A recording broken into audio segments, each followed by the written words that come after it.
We have Daniel and Revelation confirming that the 360-day calendar year is also relevant through Christ's return, because we're going to be talking about a prophecy of end times, specifically the 42-month reign of the Antichrist beast known as Apollyon. It's another study, but Revelation 11:2, would you read it, Ken?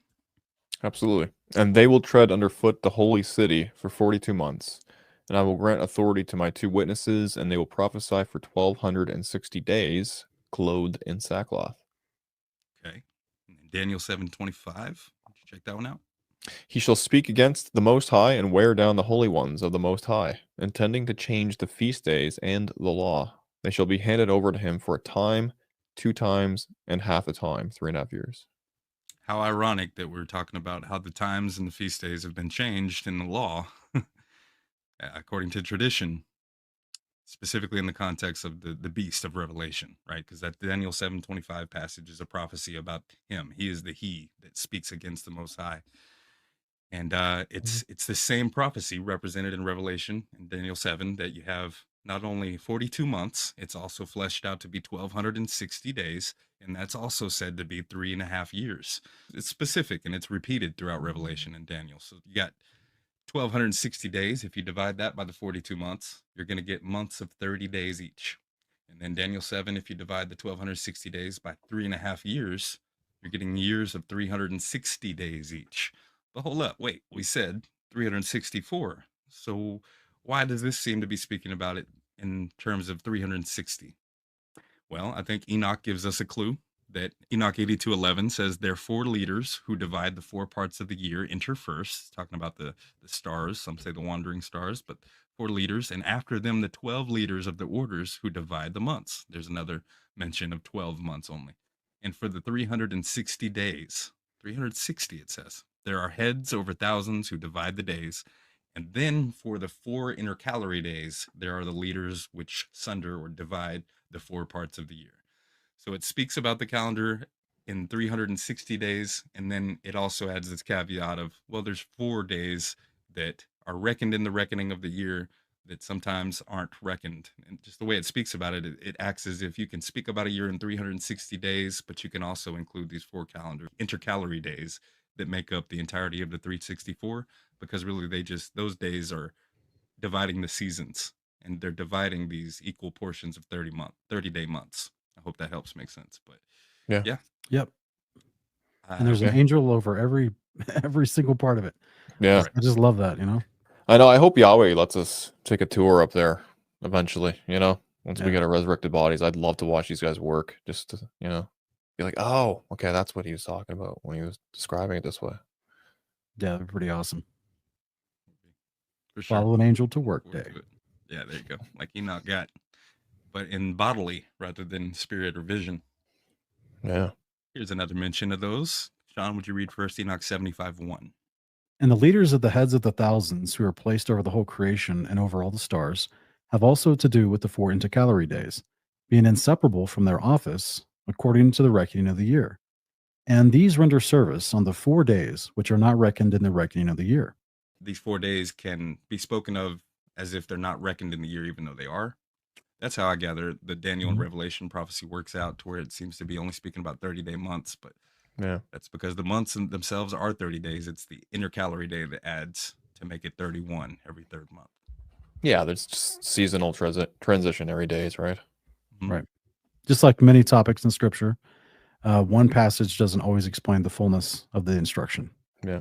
So you put them all together and then you get the fullness of the instruction. Right.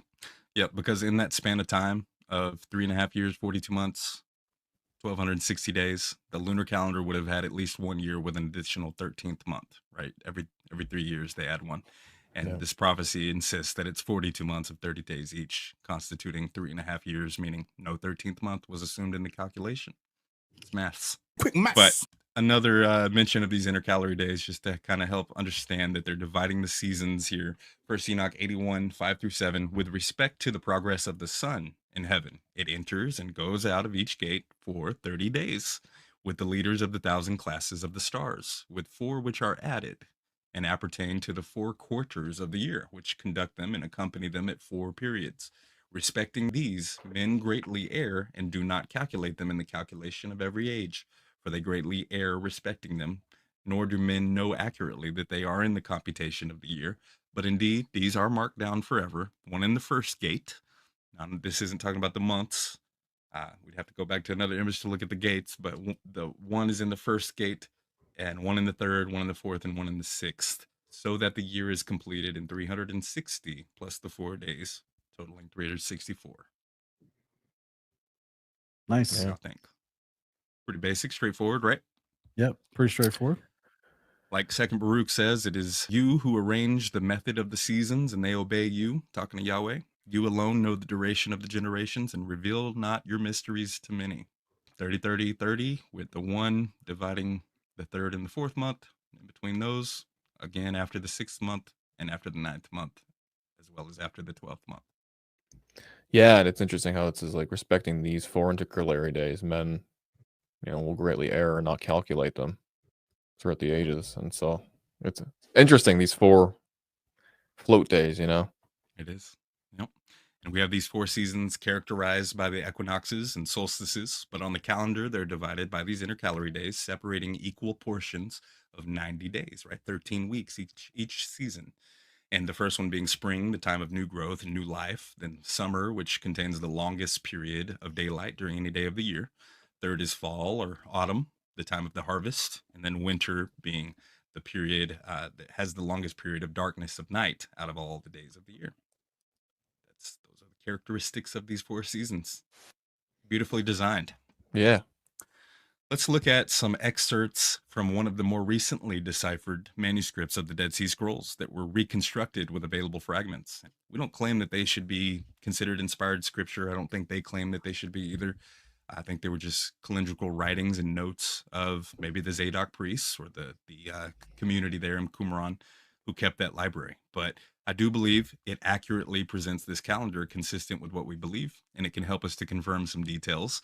These are from the 4th cave in Qumran, manuscript number 324D, column 1, line 3 through 4 starts off by saying, the beginning of the first month is on weekday 4, and that is known as Tekufa. Now, Tekufa is a Hebrew word that means circuit, but nonetheless, Tekufa is going to be your day 1 of month 1. And on the 4th in it, meaning the 4th day of the first month, is a Sabbath. So this gives you a direct outline of how they're saying that every year, first day of the first month in the year is going to start on a Wednesday, weekday 4. Yeah. So 4th day is your Sabbath, 4th day of the month, not the 4th day of the week. It's a little confusing, but if you know what it's talking about, after you look at it enough, it's easy to make sense of. And then the next line goes on to say that weekday 2 in it, month 3. Now we're on the right side, month 3, the 2nd day of the week, which is going to be Monday. Weekday 3 is your additional day. That's going to be that intercalary day. They call it, in this scroll, it's called additional, 31st day in the 3rd month. And it repeats this pattern. And I've only got 2 of them here, with the 3rd slide being all of them combined. Just to save a little time, if you go to the next one. Wow, this is crazy. So you're saying that the Book of Jubilees wasn't created in the 2nd century as a Hellenistic work? I 2nd don't think century so, AD? no. It was right Wow, next to one of the world's oldest known copies of Genesis found in that's Qumran. wild. Kept those So together in the these library. this Qumran community was keeping the same calendar that Jubilees talks about? That's wild. The beginning of the 4th month is on weekday 4. That's the same thing as the beginning of the 1st month. And the 4th in it is the Shabbat, Sabbath. Whereas month 6 is going to be weekday 2 is the 30th.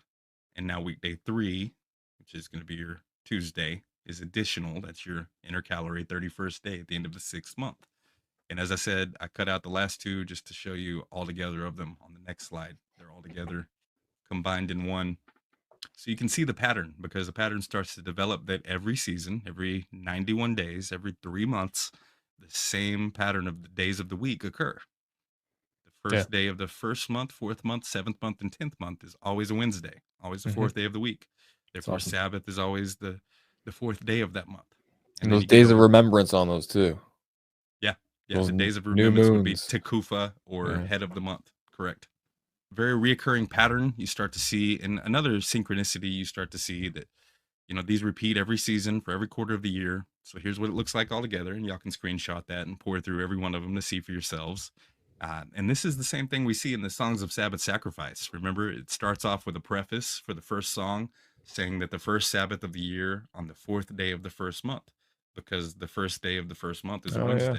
Yeah, Yeah. therefore the fourth day is the Sabbath. The first month of every season starts on the fourth day. Well, in the first season of the year, the sun is in the fourth gate. How about that?